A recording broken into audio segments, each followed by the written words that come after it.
l'outil aujourd'hui qu'on utilise, vous et moi, pour échanger, est bien le numérique.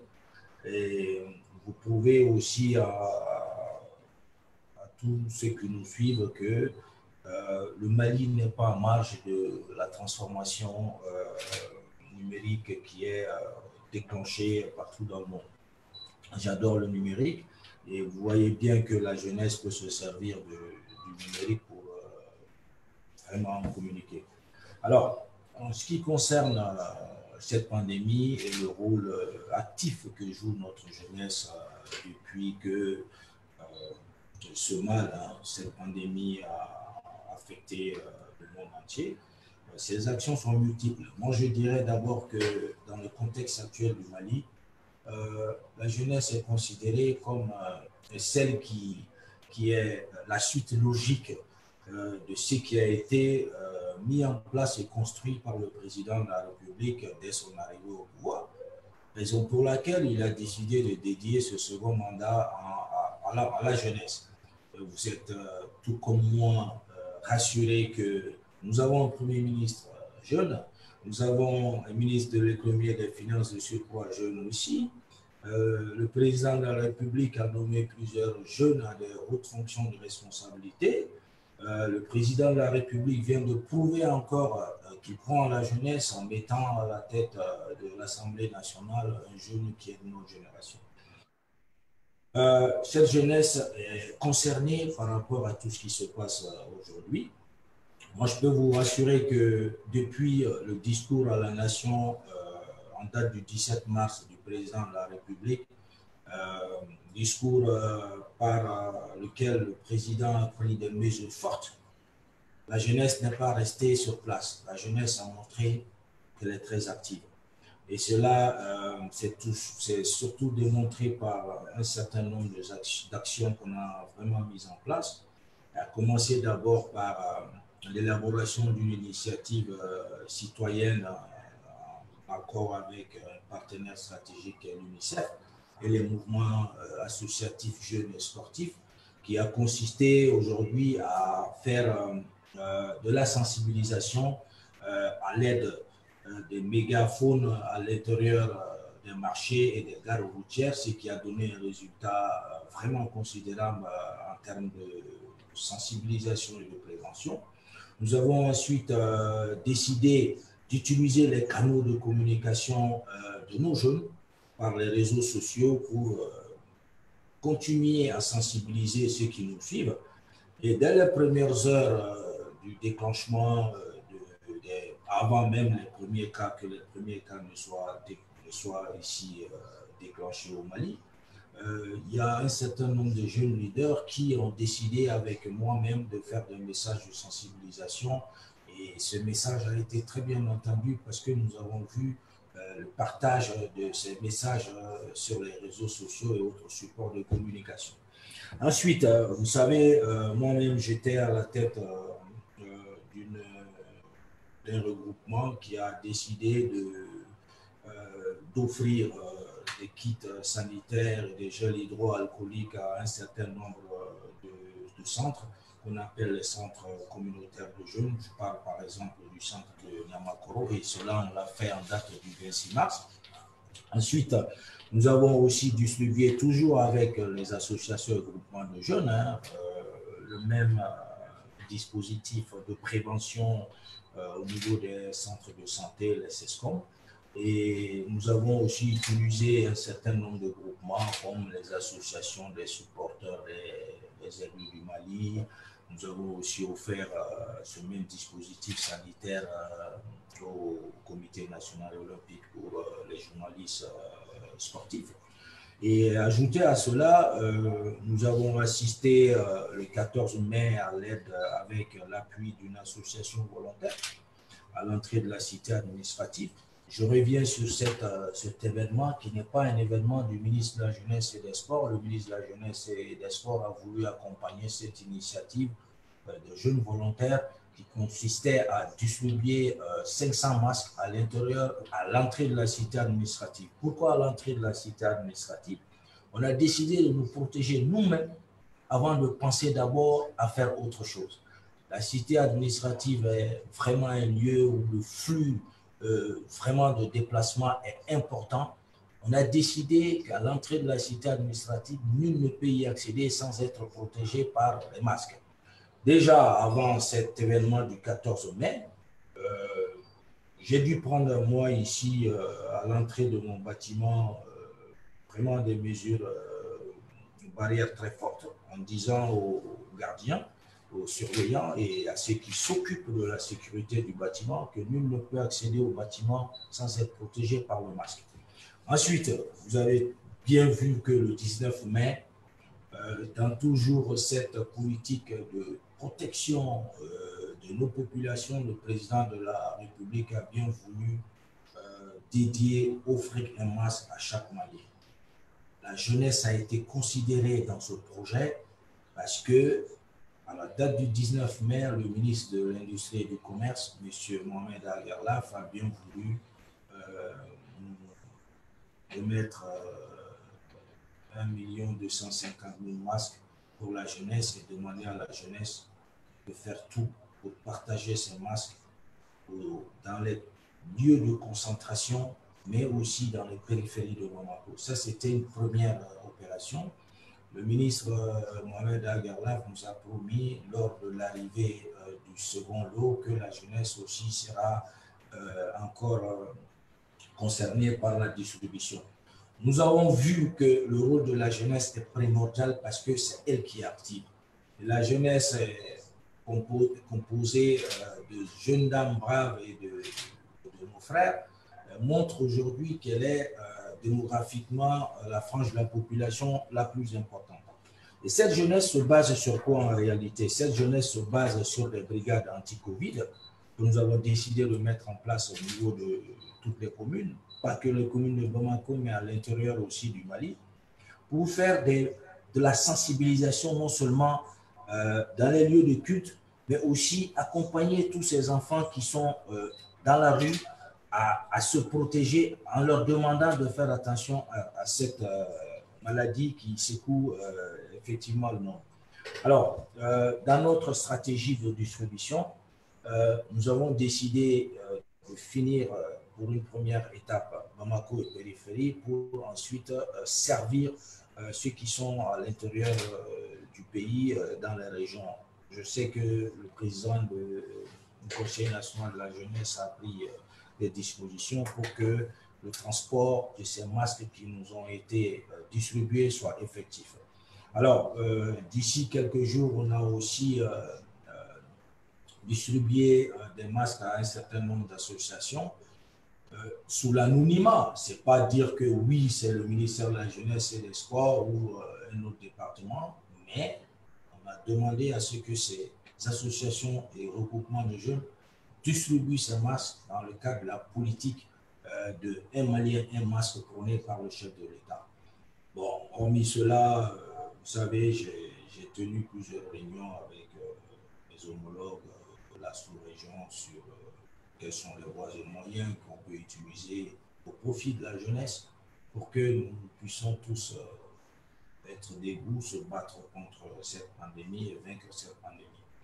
C'est pour vous dire en résumé que force est à la jeunesse aujourd'hui de montrer encore une fois qu'elle est la frange la plus concernée pour pouvoir aujourd'hui aider nous au niveau du gouvernement à mieux faire passer nos messages, à mieux sensibiliser pour en finalité vaincre cette pandémie.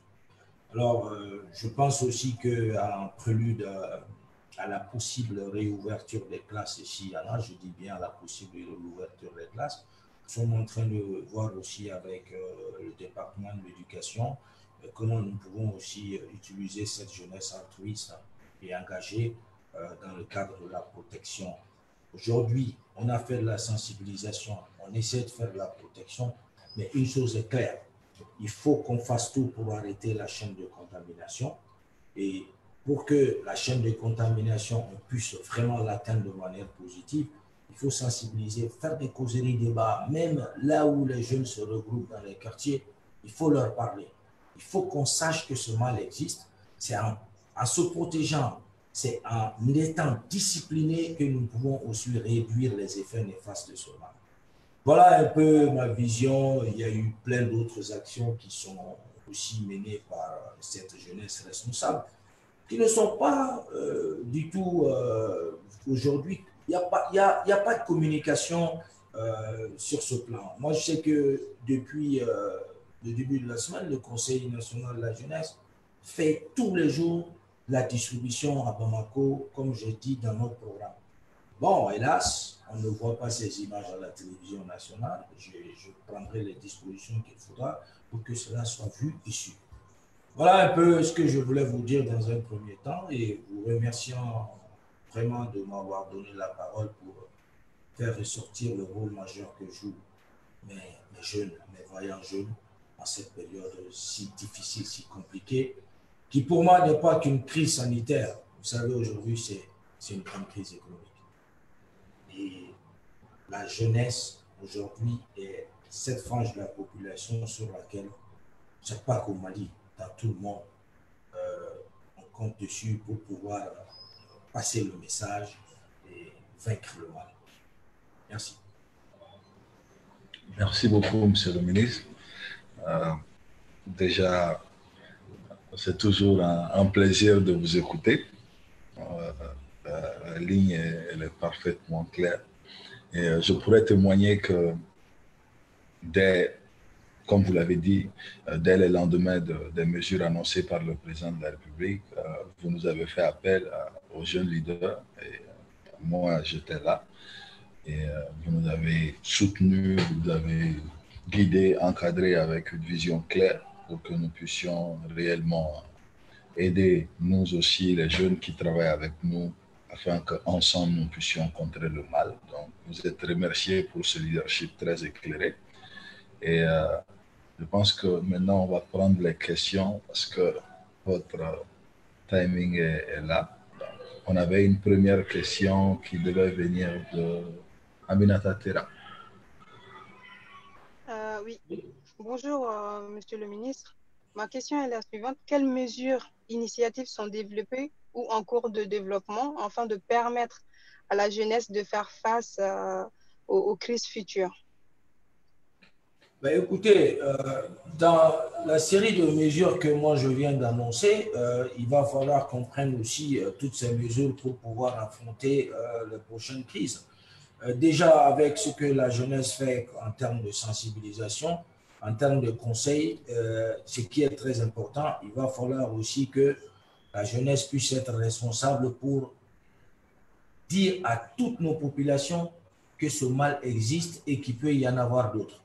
Donc, je pense que votre question, elle est répondue par rapport à tout ce que je viens de vous annoncer comme mesures prises par la jeunesse et pour faire face à cette crise, qui n'est pas une petite crise, bien entendu.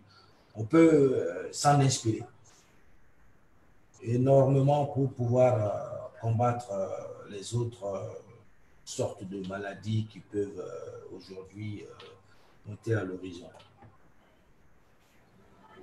D'accord. Ouais, merci beaucoup, M. le ministre, pour la réponse. La seconde question. Elle n'est pas satisfaite, elle voulait que je dise autre chose. C'est Aminata?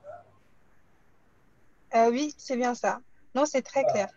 Alors, c'est-à-dire, c'est simple, hein, toutes ces actions humanitaires que nous sommes en train de développer, des actions vraiment d'envergure, de sensibilisation, vraiment, et dans le cadre de la prévention, ces actions sont très, très importantes. Ce sont des initiatives que nous menons vraisemblablement avec l'aide de certains partenaires techniques et financiers. J'ai cité le cas de l'UNICEF, qui a décidé d'accompagner un certain nombre d'associations en termes d'équipement et de ressources financières pour pouvoir faire de la sensibilisation pour la prévention et demander à toutes ces populations de se protéger. Et je sais que ces missions ne sont pas qu'à Bamako, ces missions sont à l'intérieur du Mali pour pouvoir effectivement répondre au cahier de charges qui nous a été soumis par le partenaire technique et financier lorsqu'on a mis en place ce projet pilote. Donc, des actions de ce genre sont très, très importantes, des initiatives citoyennes qui se passeront avec l'aide de tous ceux qui sont avec nous dans cette lutte.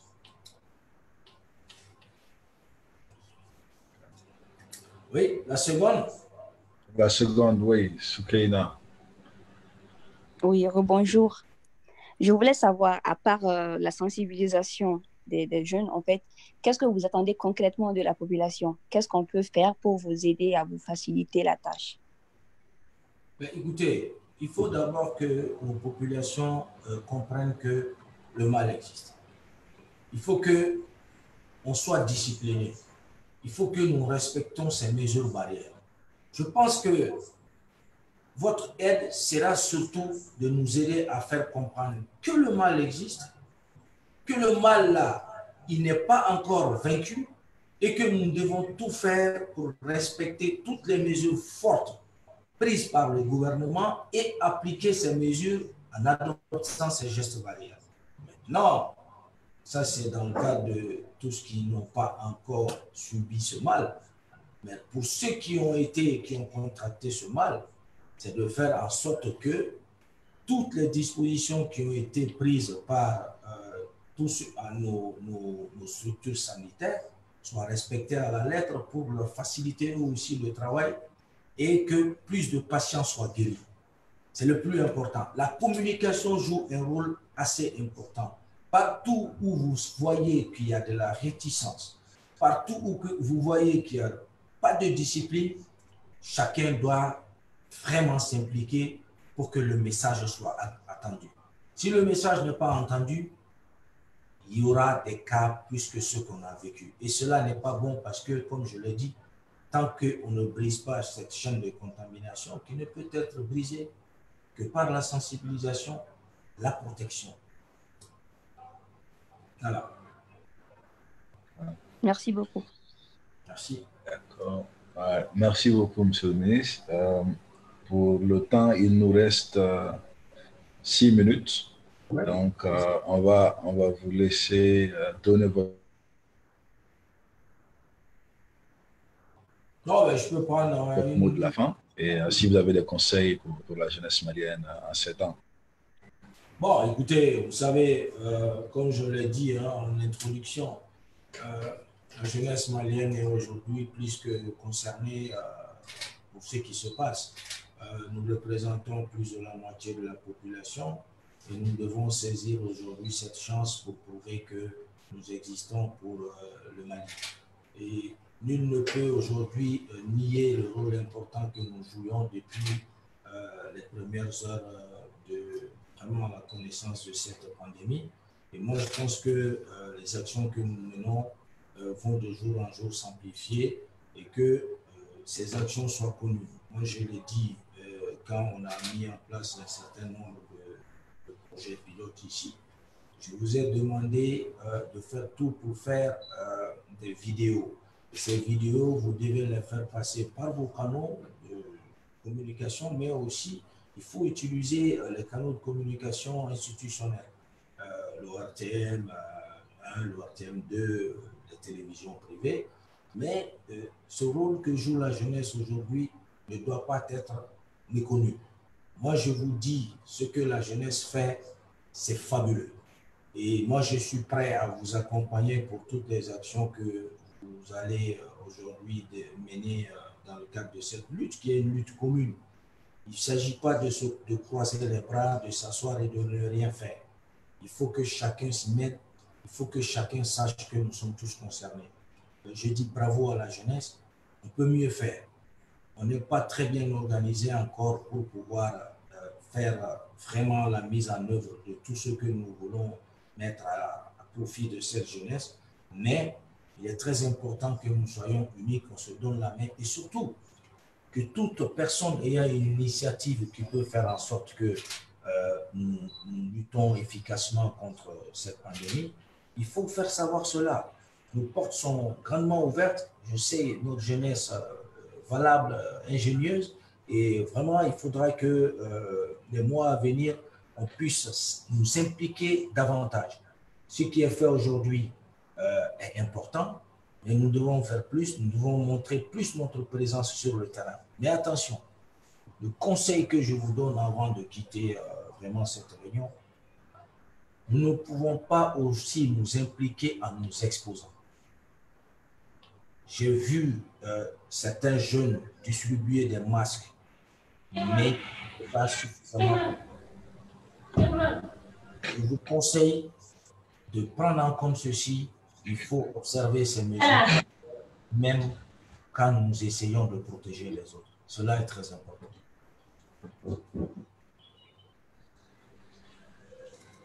Vous avez entendu?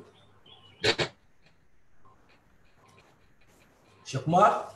Oui, oui.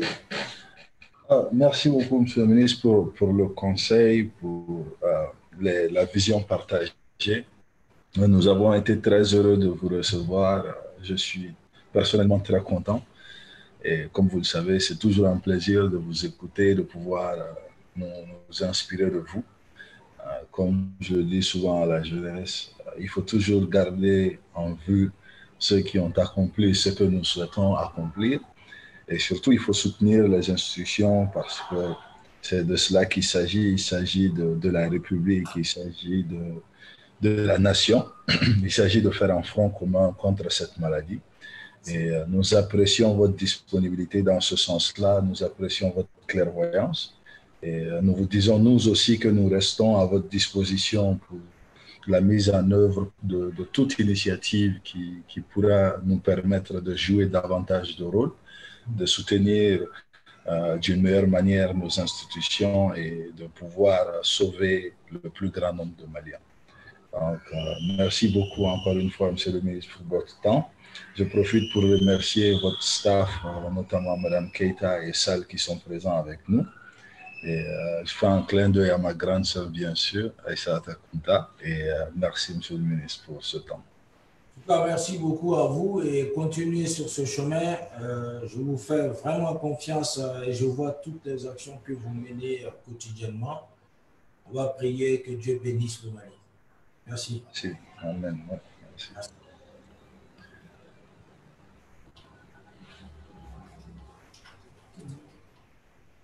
En bas à droite. En bas à droite. Bon, ça va, non? Oui.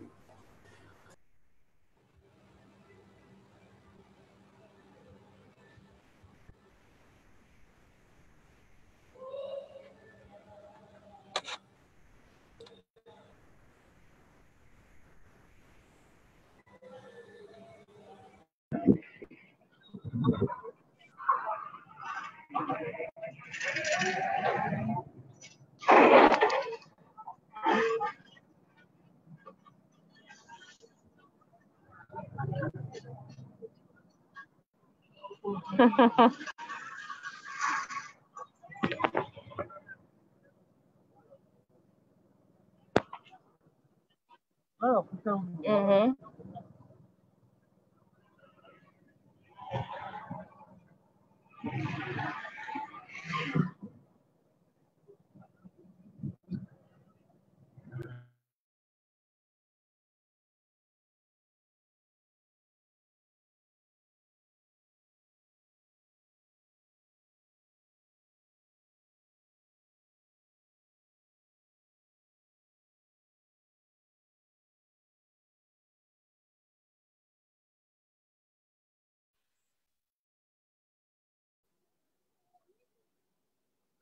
Maïga,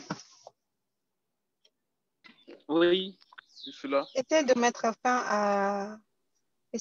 fin au live Facebook, s'il te plaît.